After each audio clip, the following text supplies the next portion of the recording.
I'm live at Capital One Arena as the Golden State Warriors beat the Washington Wizards 127-118. But today was an even bigger day to celebrate Martin Luther King Jr.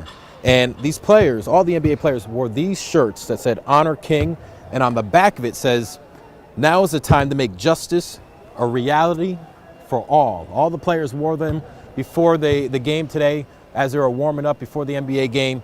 And Anthony Gill, one of the Washington Wizards players, had to speak in front of all the fans here at Capital One Arena before the start of the game to recognize the King family that was in attendance that we showed you earlier in the show, and the fans about what this moment meant to him. To address the crowd on MLK Day with the King family here, what did that mean to you and the team?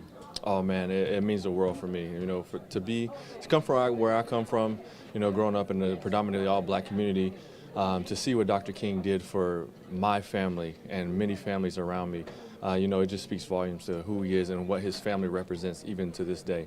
You know, to see his family out there on the court today, it just, you know, for me, I was starstruck, man. You know, and I know, you know, everybody's human and everything like that, but Dr. King was really, you know, just an awesome all-around person. You know, someone that I look up to, one of my idols in life. And, you know, to see his family, to see his legacy right there in front of me was just an amazing feeling. Now, if you can remember back in 2020 after the George Floyd protests, the Washington Wizards and Washington Mystics started here at Capital One Arena and marched through the streets to the Martin Luther King Jr. Memorial. And I caught up with Ariel Atkins, who's a guard for the Washington Mystics, what MLK means to her now a few years later.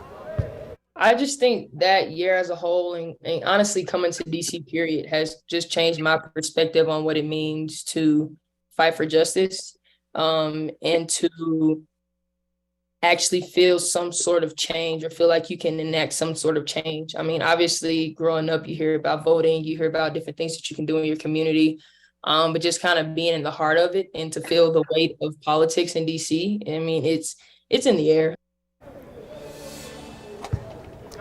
And finally, this is the place where the Georgetown Hoyas play their home game. They were on the road today taking on Villanova and lost 77-73. So that means it's now 685 days since the last time the Georgetown Hoyas won a regular season game in the Big East. That is a losing streak of 28 straight Big East games and 33 straight games against power conference teams, you guys. Feel that one, don't you? Gosh, my heart is broken in a million pieces here, Darren. Goodness. I have to deliver the news. Georgetown played today, and unfortunately they lost like again. A bomb. Thank you, D. Okay.